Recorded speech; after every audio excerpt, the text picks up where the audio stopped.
realize it's difficult to follow, and because of the sporadicness of attendance, it's difficult for almost anyone to get the drift. So if you find yourself slipping badly, please just consult the cassettes in their order, because the order is meant to lay down a pattern which is not a direct defining pattern, but is a classical circumambulation pattern. It's impossible to understand this time in history, which is also a stage in consciousness which we all have. It is, in fact, the controlling stage in our consciousness.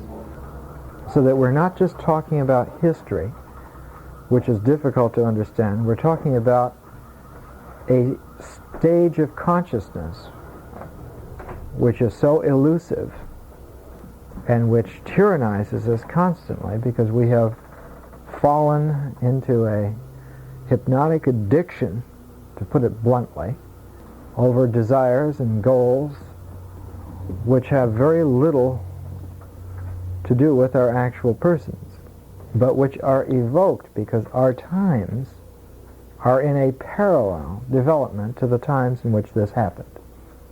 And so we are sandwiched in between two colossal glaciers, and our individual integrity, without an awareness of this bind, simply isn't worth very much. If the task is to individuate ourselves, if the task is to somehow understand purposes, meaning, then we should be apprised of why it is impossible in the terms given to us. We cannot live in this time.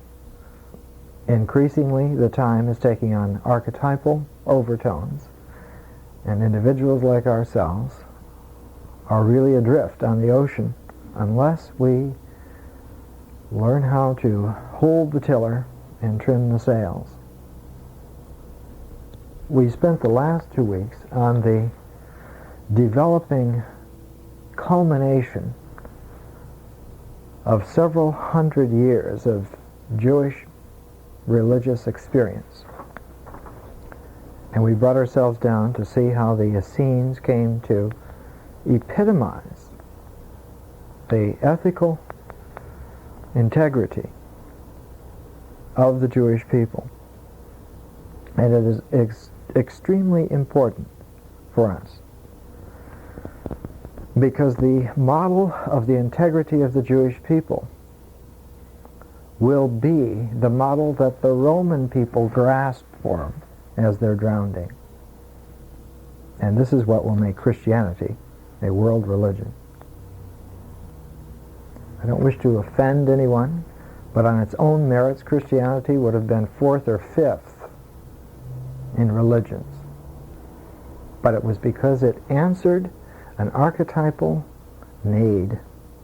It solved an intolerable psychological situation, and it was grabbed for and embraced by tens of millions of people who had no idea, no intention whatsoever of being good theological Christians, but had every desire to get out of the madness that was swamping the civilization at that time.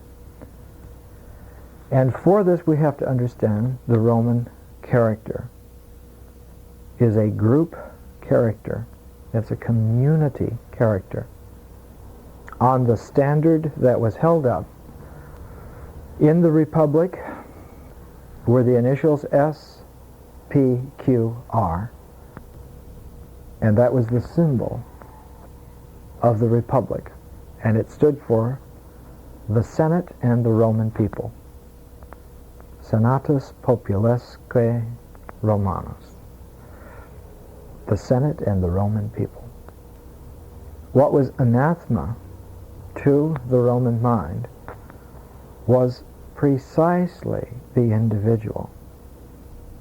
This was the glory of the Greek character, was the individual, the daring person who could go out and have adventures in the world, be Homerically mobile in the world, and come back to tell about it.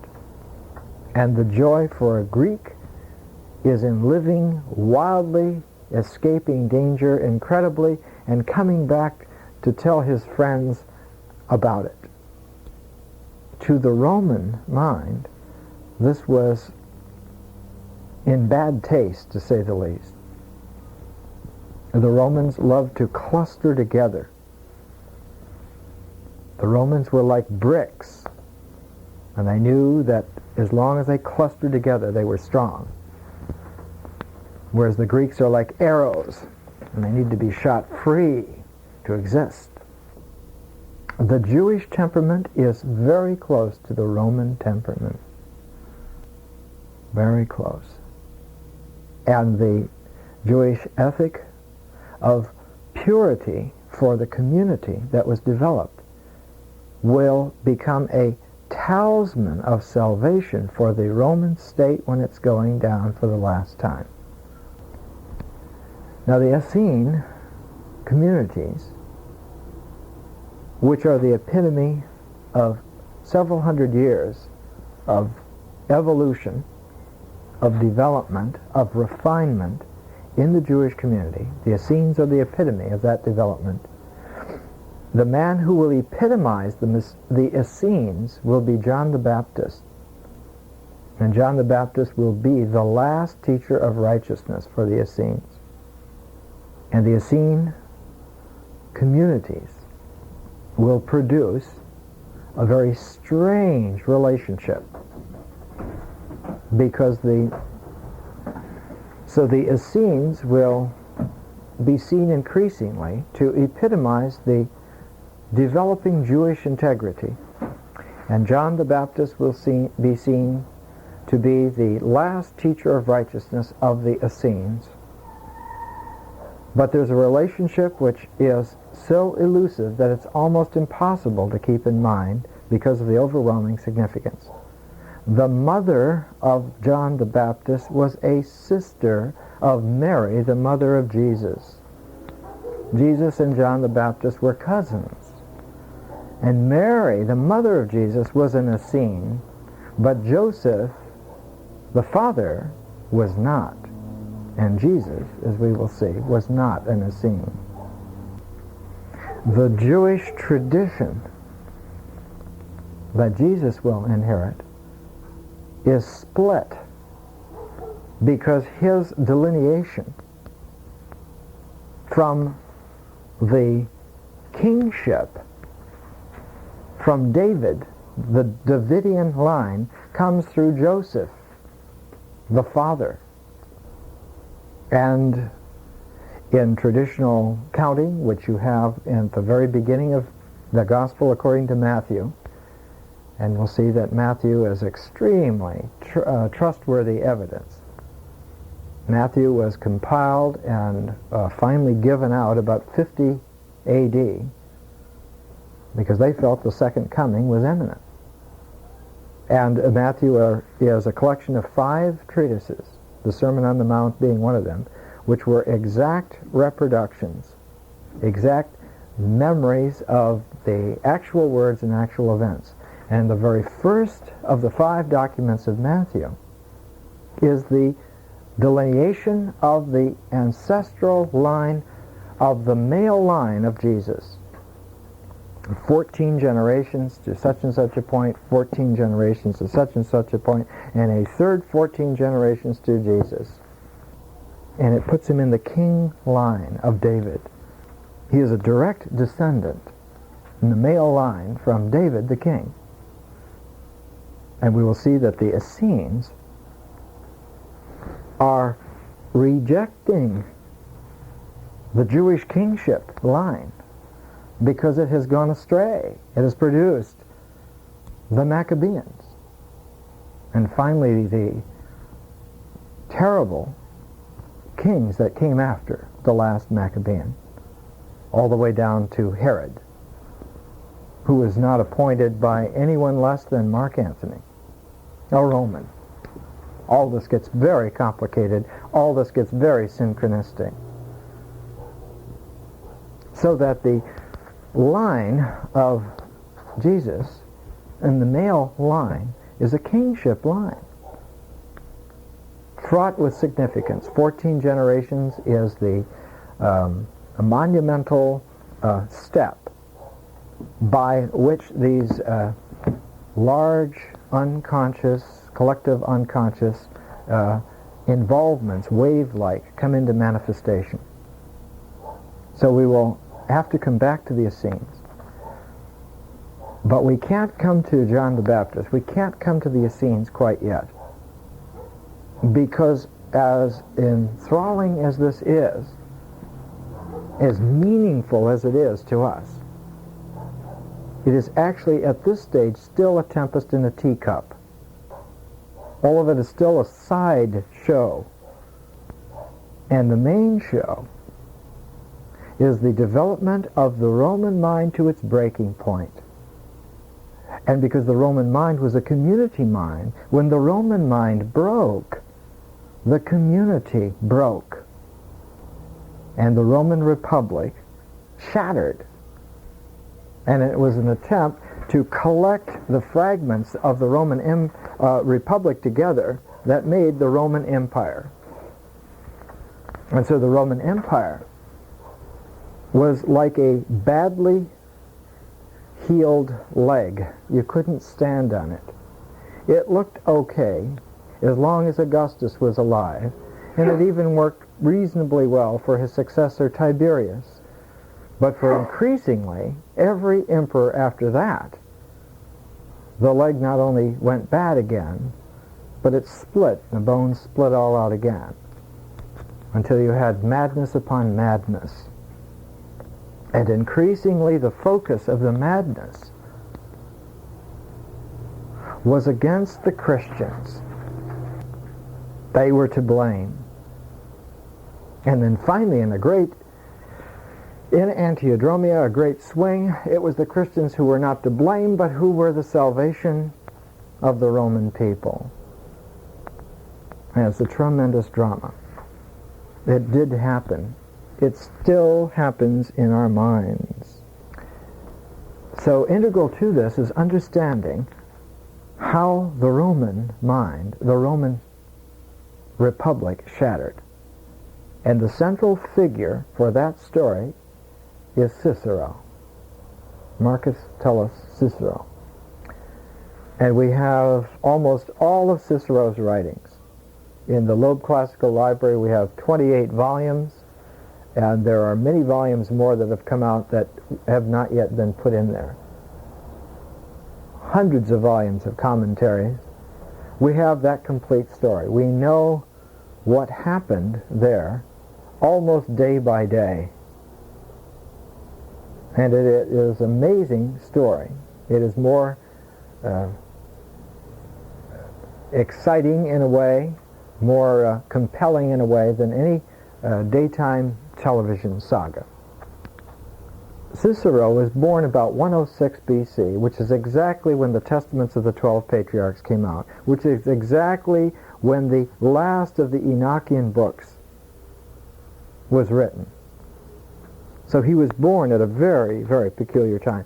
He was born in the north of Italy, in an out-of-the-way, beautiful, bucolic, agricultural area, Arpinium, old stock, old Republican stock. The family had been there for centuries.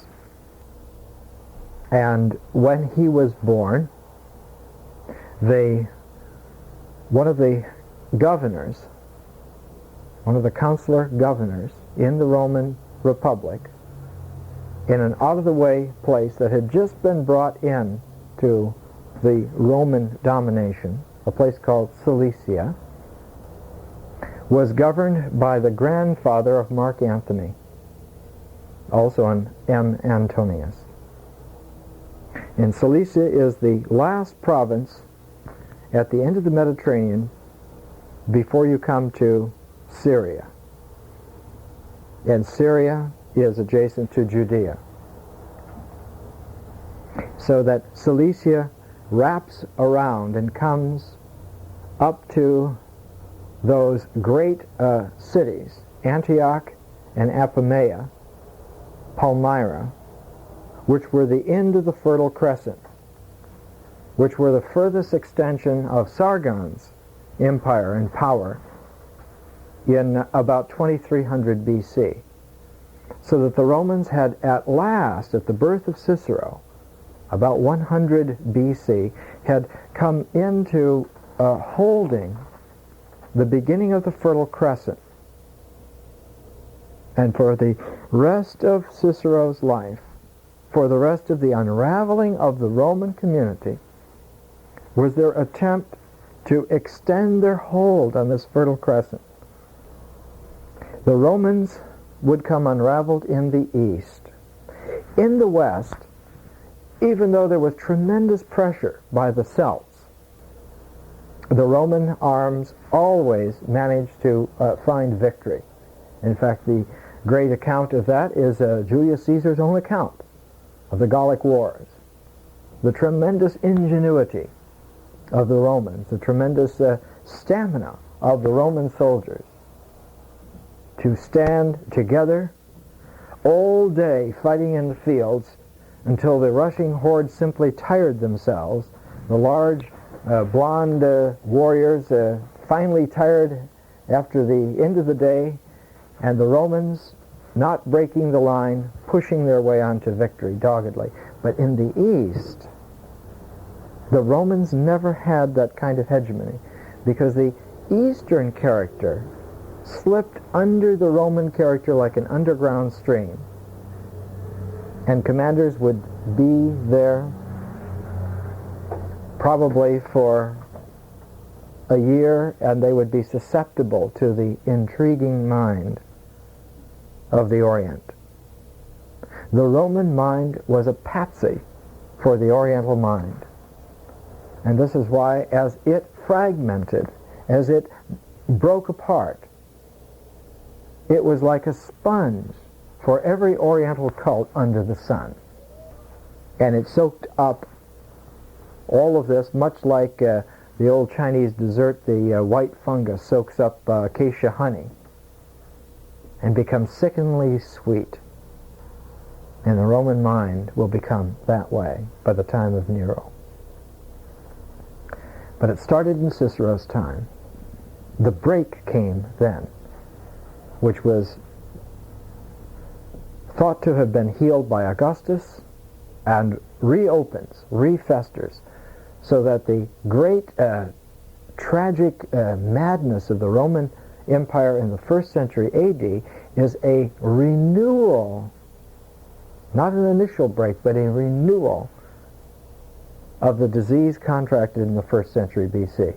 It's the 1st century BC that is the most significant of all.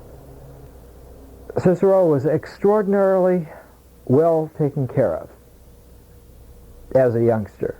By the time he was 16, his parents had enrolled him in the best schools, and from October to June of every year they were in Rome, and he was given the best education you could find.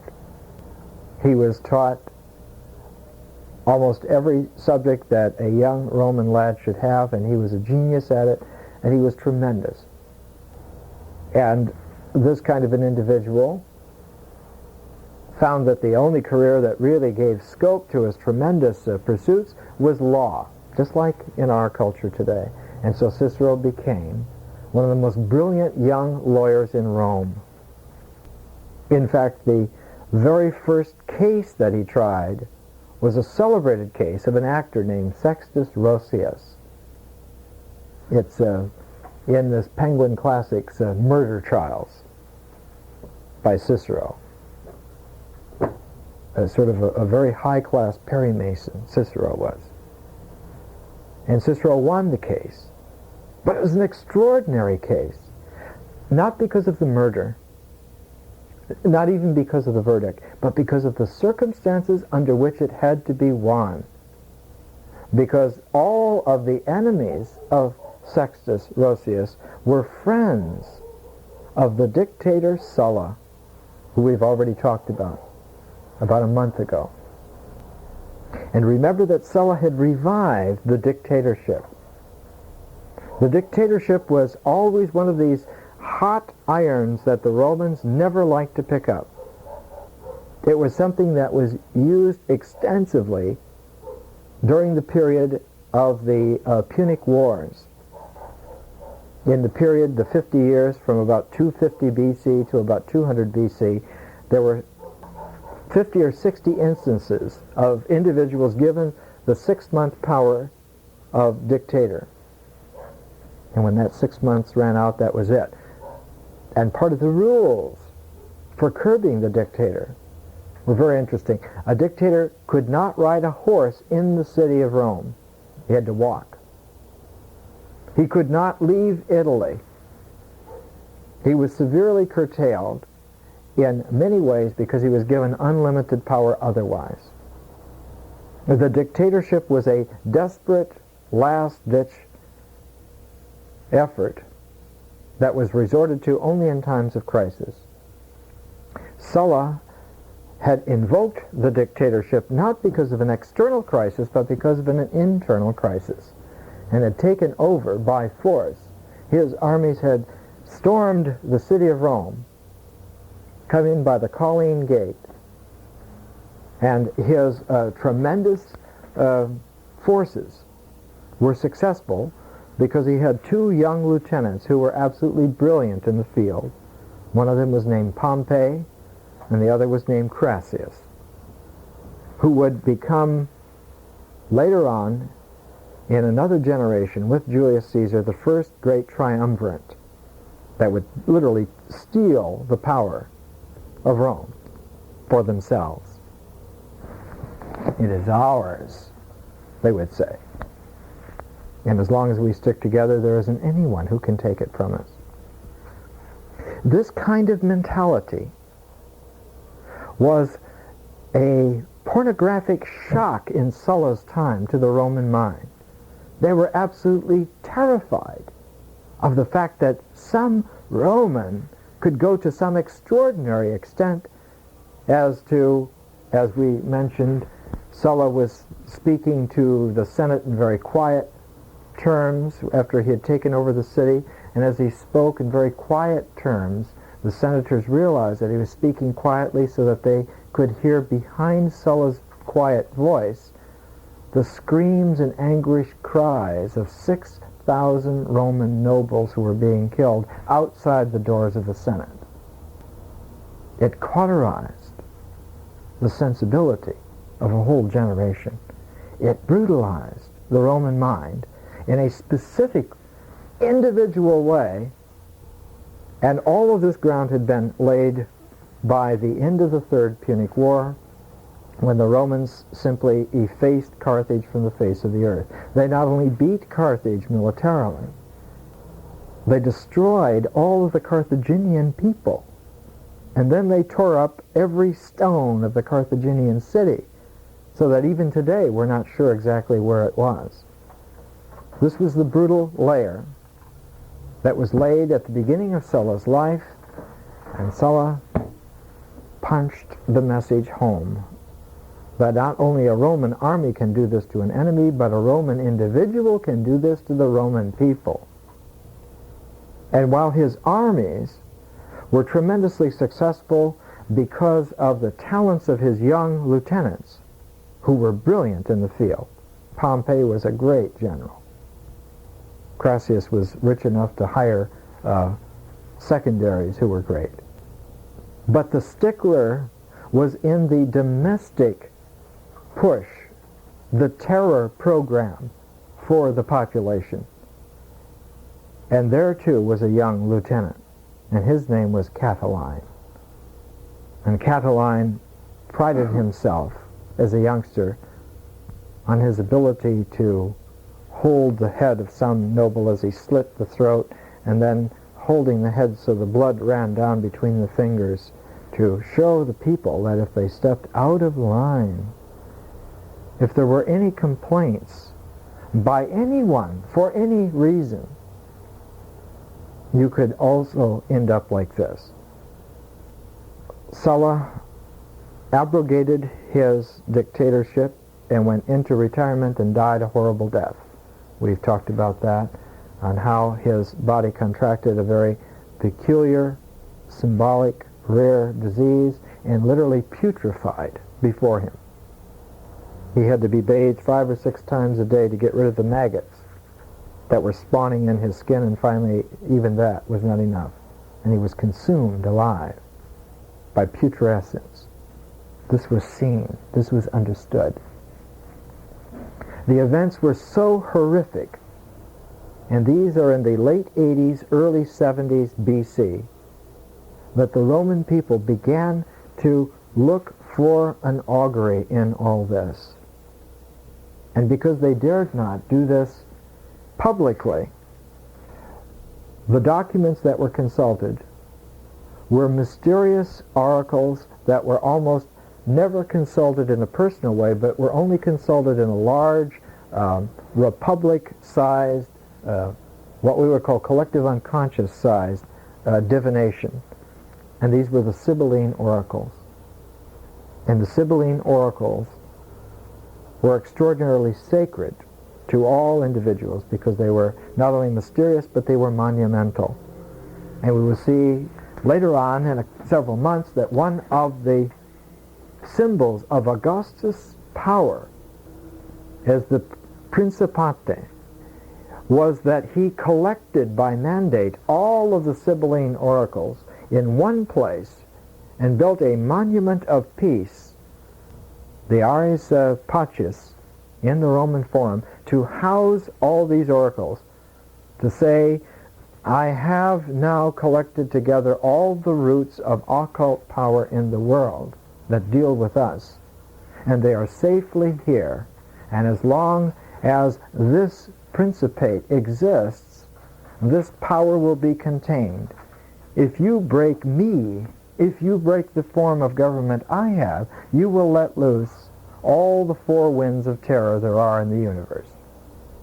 And in order to find someone to deliver this message in a size large enough and powerful enough for the Roman people to understand this, Augustus commissioned Virgil to write the Aeneid to show why he had the right, in terms of esoteric history, to bring this occult power together in Rome to make a single world, and by that movement culminate what Alexander had begun.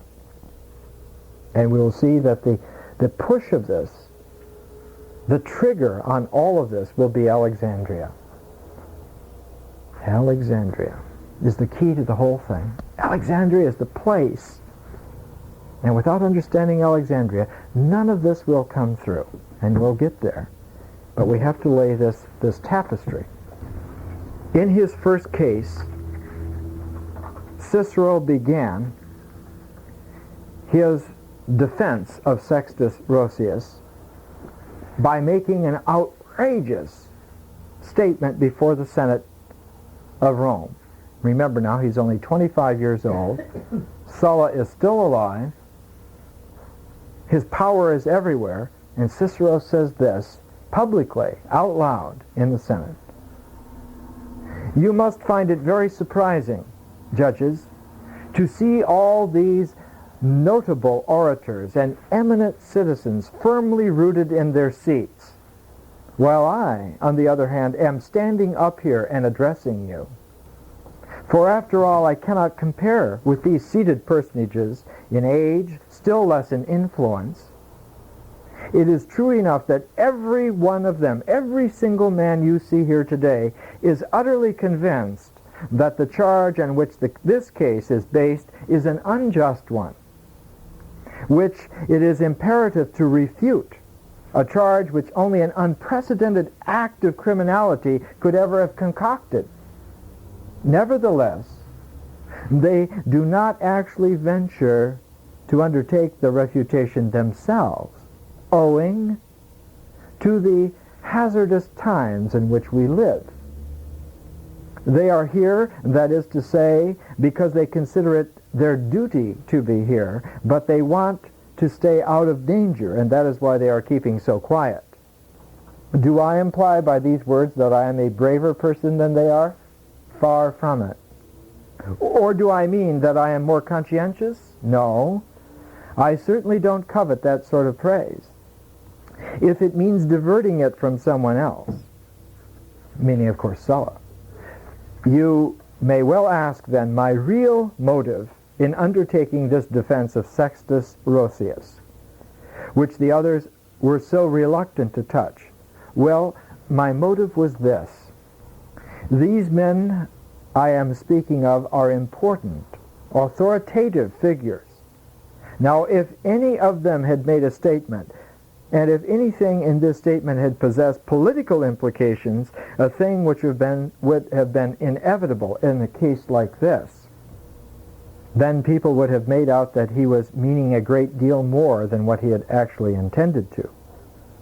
But I, on the contrary, can say every single thing that needs to be said, and say it with the most complete freedom, without there being the slightest question of my speech becoming known or achieving publicity to anything like the same degree. And then he goes on to say, I alone am free to speak. I am young. I have no enemies and I have no friends. I am the one man in Rome who may speak freely. And it is only free speech that is needed to clear this man, because the case against him is a fraud. And of course the case had been concocted by Sulla's friends. But Cicero conducted that case with such an extraordinary wit and brilliance. He used the finest examples of classical Greek oratory, but instead of speaking the Greek language, he spoke the Latin language. It was the first time they'd ever heard anything like this. It was absolutely new. It was absolutely outrageous. To use Greek hair-splitting syntax in the clumsy Latin language, and to do it so well, he won the case. And it was a cause célèbre. People couldn't believe it. And they chalked it up to the incredible genius of the young man. And even Sulla and his enemies let the thing go. What a show. What an incredible young man. And in fact, the next 2 or 3 cases, Cicero won exactly the same way, exactly against friends of Sulla, so that at the end of 3 years, when he was 28, Cicero diplomatically took a long vacation. He realized that he was pushing it to the breaking point, and he said, I really need to touch myself up. I think I'll go and study in Athens and be a graduate student. So he left Rome, and for 3 years, until Sulla died, Cicero made himself scarce in Rome, because by this time he could see, he could experience that there was nothing for it in Rome. As soon as anyone rose to a certain level, 500 people were plotting against him, and 200 people were plotting for him, and 1,000 people were thinking about it, one way or the other. And next month, half those people would change their minds and be on the other side. It was a peculiar situation. The legacy of Sulla, of his dictatorship, was to make plotting and conspiracy the rule of the day in Rome. All of the young men aspired to find the right group of partners by which they could seize power on some level or other that seemed attainable for themselves. And of course the older men felt that they too could become dictator for a day if they only had the right companions. It was a Roman mind that could conceive of conspiracy on this level. The Roman mind could not become a Greek individual, but it could, in a Roman way, do Greek things by daring conspiracies. And this is the key to the day. So that the outstanding Roman individuals were those who were not great in themselves, but who were great as focuses for the clique. This is why Catiline was such a tremendous power in Rome. He became almost the power in Rome. He was a thoroughly despicable man. The seduction of humans and beasts on every level was part of his little speciality. And these are only the beginnings. But what made him really likable to the Roman conspirators, he was a good chum to talk about divvying up.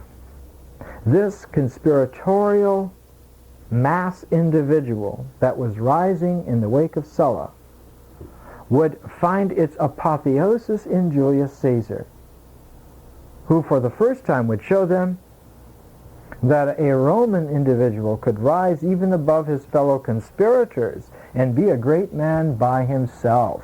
And this is why they killed him. And the only Roman before him who had ever risen to that position was, as we have seen, Scipio Africanus, the elder. You remember the image of Scipio Africanus after he had won back Spain and won back Africa and gone to the east and helped win there, and the family was charged with embezzling funds, and he went in front of the Roman Senate with all of the charges, and he said to them, here are the charges that you brought before us. I've been offered kingdoms. You think money means anything to me? And he tore the charges up in front of the Roman Senate and threw them on the floor and walked out. But it was the old Scipio at a point of retirement, and no one said anything. But Julius Caesar, in the prime of life, would say, this has gone far enough. I am taking over by myself. And for that they killed him. Cicero becomes a central figure in this whole menagerie. He is the model upon which Caesar patterned his growth from a conspirator to an independent dictator. Curiously enough, he used the integrity of Cicero as an individual as a model for his own maturation. This is why the uneasy alliance between Caesar and Cicero, right up almost to the end. At the end of 3 years, Cicero had bettered himself in an extraordinary degree. He had been such a talented man, but he went to Athens and studied under the best teachers he could find there at that time. He realized that the greatest mind in the Greek world at that time was at Rhodes, Posidonius, and so he went there and studied under Posidonius, the great Stoic, the great Stoic. If we had Posidonius's works, he would be easily on a par with the great Greek philosophers. Easily. Epicurus and so forth. Unfortunately, we don't possess Posidonius's works. All we have is the testimony. And the testimony is clear that in those classical times, he was one of the greatest of all minds. He is the mind that produced the cosmic vision of the Stoics. He's the one that integrated the vision from the atomic structure all the way to the cosmic shape, so that the mind of man could move in the central corridor of conception, and that the conception of man that came out of this was that it was his mobility on levels of comprehension that gave the key to man's nature, and that the fully developed man was universal because he could occupy any level in the universe. Any sense of proportion whatsoever was available to himself, plus the proportion of all proportions, the sense of the whole, the sense of the all. And it was this that was the religious element in Posidonius' thought. The only readable chapter on Posidonius, though, and the whole history of Western philosophy was written in the 20th century by a Frenchman, Émile Brehier, in his history, and you'll find in the volume on Hellenistic philosophy, which we have here, about a 10-page chapter on Posidonius. Cicero studied under Posidonius, and the final outcome of that study appeared years later in a time of great crisis when Cicero undertook to rewrite Plato's Republic and wrote his own De Republica in 6 books. on the state. And in Cicero's De Re Publica, the 6th section has a key phrase in it. He writes, in translation, "What you look for then is an account of this ruling statesman's prudence in its entirety, a quality which derives its name from foreseeing. Wherefore this citizen must see to it that he is always armed against those influences which disturb the stability of the state, and such a dissension among the citizens in which one party separates from the rest is called sedition, and indeed in civil strife, when virtue is of greater importance than numbers, I think the citizens ought to be weighed rather than counted." And one of the startling elements in Cicero's thought, which comes from Posidonius, his genius, is that moral integrity is a force.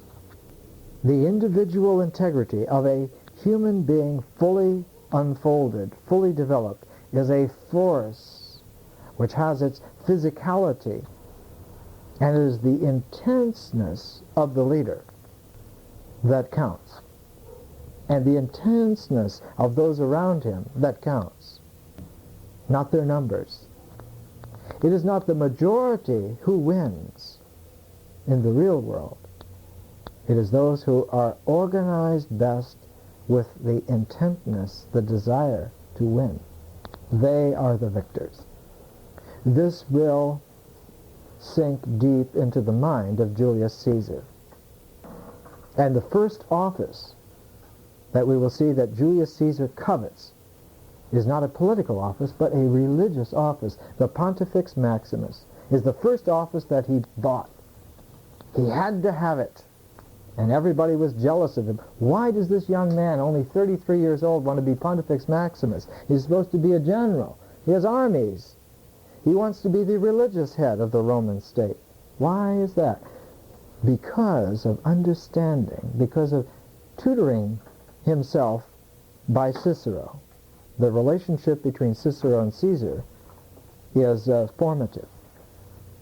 When Cicero came back from his 3 years, from his studying, and he went everywhere that he could in the classical world. He went to Delphi, he went to Athens, he went to Rhodes, he studied every place that he could, Asia Minor.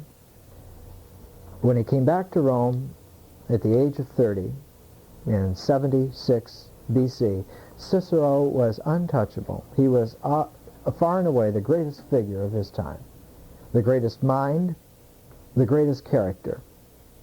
When he displayed himself in the law courts, people queued up just to take him in. It was one of the fantastic events. And in this development, the quality of Cicero's mind that discloses itself increasingly is his understanding that the religious core actually manifests itself in terms of the exterior politics. That politics is not on some scale far distant from religion, but that politics is founded upon the religion, that the religious view is the center. And in fact, in this, Cicero rediscovers the secret operating core of the Roman mind. Because if you remember, way back at the beginning of the sequence, and we've been taking layer here and a layer there and putting them together, the first layer of the Roman mind, after the piratical beginnings of Romulus, the 37 years of the tough bully gangs under Romulus that founded the Roman state, the Roman people, the Roman city. They were such a rabble they couldn't get along with each other, so that the follower of Romulus was Numa Pompilius, who for more than 40 years recast the Roman people according to law. And it was the laws of Numa Pompilius religious in their focus, but political in their amplification, that laid the basis of the Roman character. Numa Pompilius's 43 years is like Moses's 40 years. He remade the people. Remember at the end of the legendary reign of Numa Pompilius, Livy, who recounts that history, says that the Roman people were so changed by this. They were such good citizens working together and helping each other that other peoples thought that they were patsies and started to make war against them to provoke the Romans, thinking that they were pushovers, forgetting their other side, their other aspect. So Cicero rediscovers the archetypal structure of the Roman character, of the Roman mind, and in his formulation, at the core of it, is a Greek understanding of the probably best exemplified not in philosophy, but in the Greek mystery schools. He was initiated into the Eleusinian mysteries, and this was the central operating core, that the secret knowledge of the integration of the universal feminine roots man to the reality of the earth, so that his actions have veracity, so that what he does has amperage, so that he's not just spinning his wheels, he's not writing on sand. But it's an inner veneration on a cosmic scale, so that this commitment internally to the earth-rooted feminine allows him to amplify himself in a masculine way. And we have seen that the Roman gods, in fact, the triumvirate, the triad of the Roman exterior gods, are all male. They're all male. And they all have to do with the power and might and aggressiveness of the male side, Mars, Quirinus, and Jupiter. But the guarantor of the conduit of this male triumvirate to the earth is through the feminine mode, and preserving that contact was what the Temple of Vesta was all about.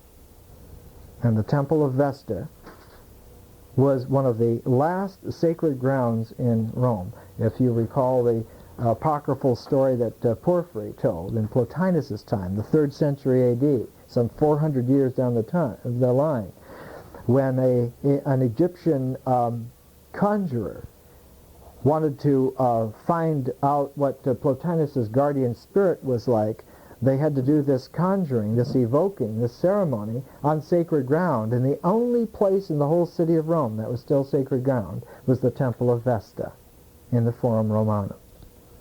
So the Vestal virgins maintain this sacred tie of sanity with reality for the masculine Roman structure. It is this virginality that Mary will displace and take. This is what she will take. And she will bring with it an Essene doctrine of purity, which is, in a large cosmic way, at all odds with Jesus, completely changing the tone of his revolution, of his radical recasting of structure, not based at all upon this kind of a tradition.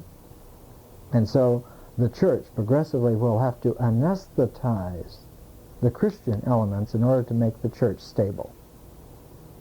And they do it council after council after council, until around 737, Second Council of Nicaea, everything is all handled, and the whole civilization is leveled into drab mediocrity, because the driving force that would have impelled it forward has been muffled, gagged, tied up, bound, and thrown away, and will have to be rediscovered covertly over the centuries by Christians who say, gee, maybe we better look at Jesus a little more closely and put these theological arguments aside for a minute.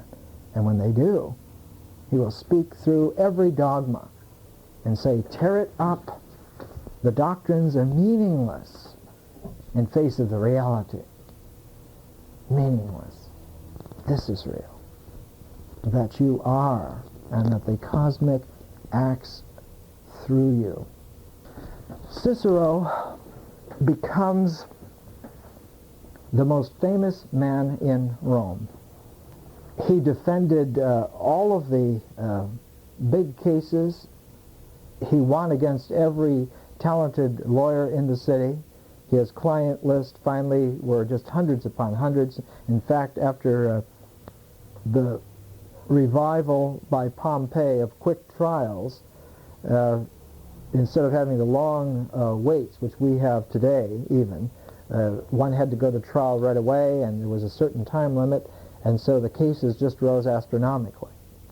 In this time period, through the 70s into the 60s, early 60s BC, the Roman mind became more and more intrigued with putting together, as I've said, a conspiracy that would work.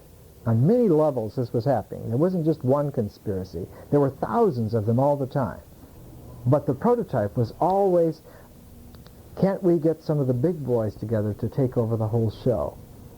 And the ferret in the works was Catiline. He was the one individual around whom the best of the worst could get together and cooperate, and they had the best chance. In fact, Catiline is the focus of two distinct levels in Roman society. He's the focus of all of the loudmouth plotters on the exterior and of all the great strategists on the interior. Caesar and Crassus both were supporting Catiline for their own purposes. The only person standing in his way, in fact, not only once, but again and again and again, was Cicero. Again and again, until Catiline began to hate the man. He is the one that is in my way. And so Catiline, finally deciding that what needed to happen was a revolt of the slaves in Rome. And what they would do would be to set fire to the entire city. This would be a signal that not only new times coming, they must come now. And the prototype for this, because a mind like Catiline's is not original at all, the prototype for this was a revolt of the slaves in 72 BC, led by the great slave general Spartacus. And after the revolt of Spartacus, where the slave armies almost took over large sections of Italy, defeated several legionary armies, put down only by a last-ditch colossal effort. But Catiline remembered that. And he saw that the population of Rome, as the great historian Sallust tells us in his classical book, The Conspiracy of Catiline, whenever anybody went bankrupt anywhere in the Roman lands, he always pulled up stakes and moved to Rome, so that the city began to burgeon with all of these conniving types, embittered types, so that the population was a very strange, seething kind of unrest.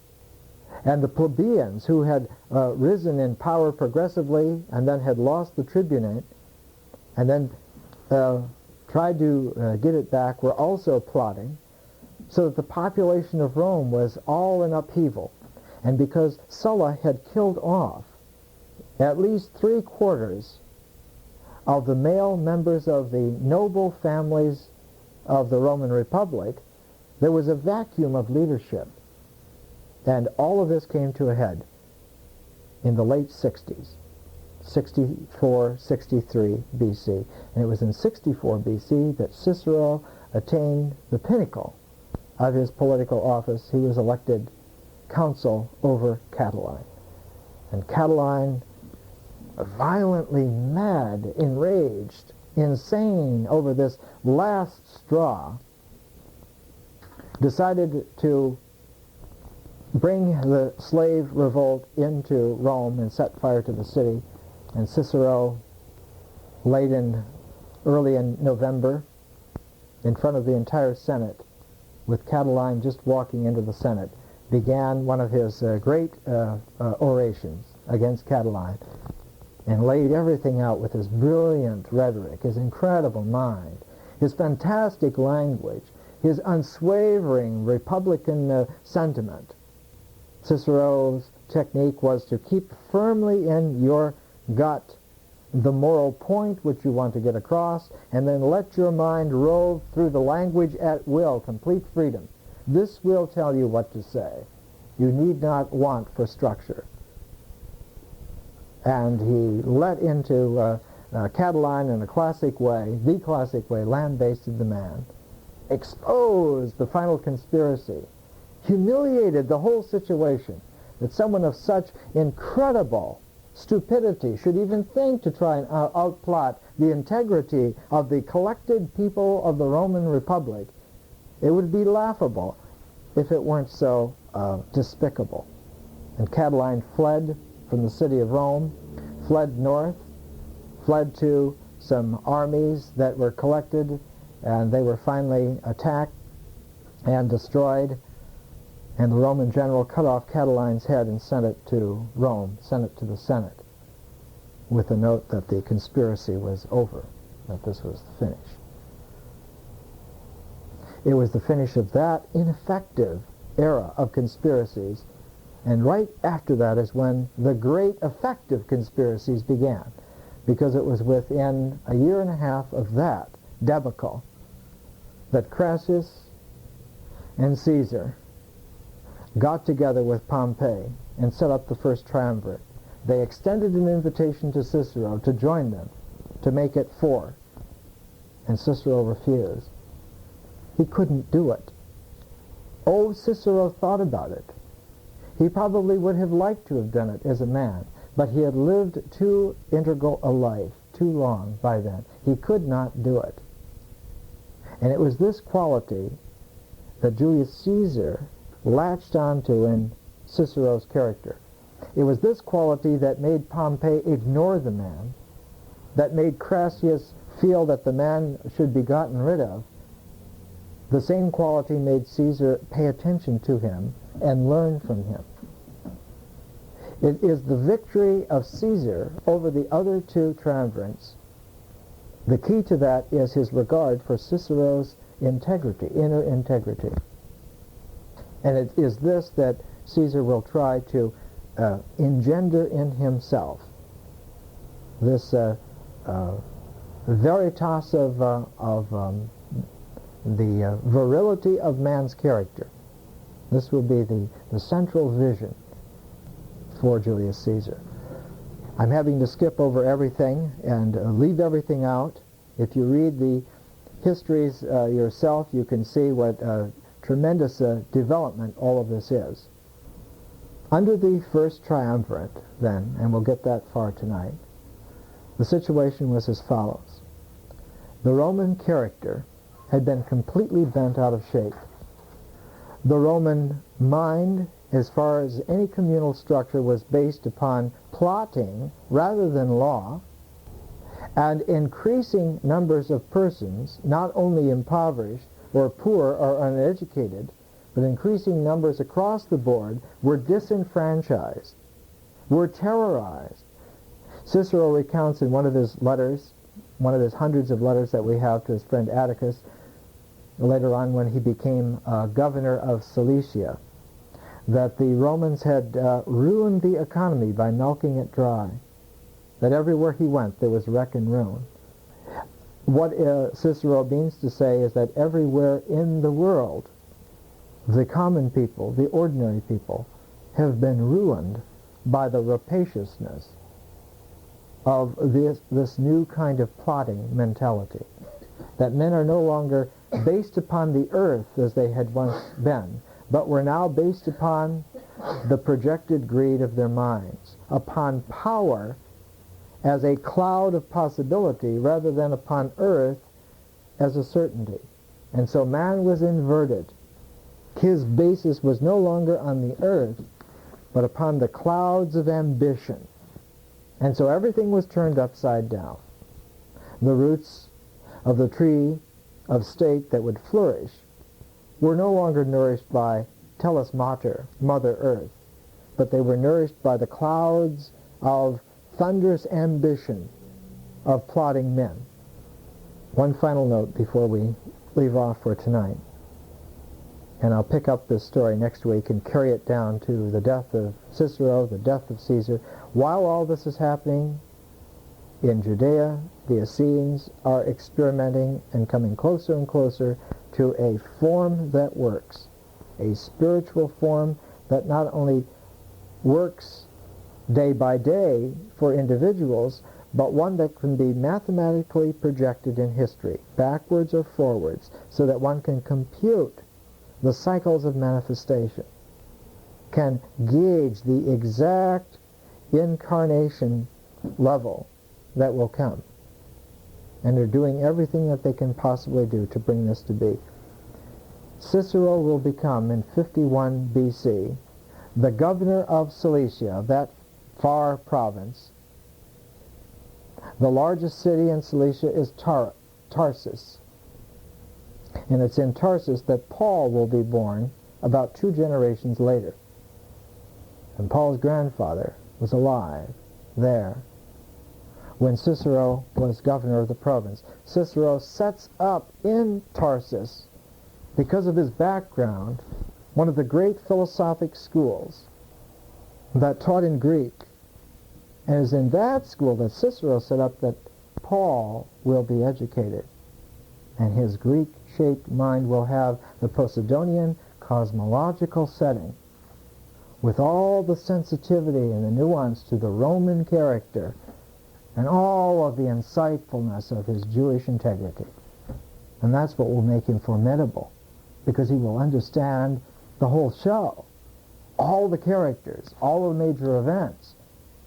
He will become the most significant person of his time, because he alone will be able to bridge all these worlds, all of these characters, make translations in himself that no one else could have possibly made. Cicero, unbelievably, sets the stage for all of this. He's not just something that undergraduates read in order to pass exams and learn to write Latin. He is a formative person in this whole drama that we're reviewing. Well, that's probably as much as we can take tonight, so let's leave it off there. There's more.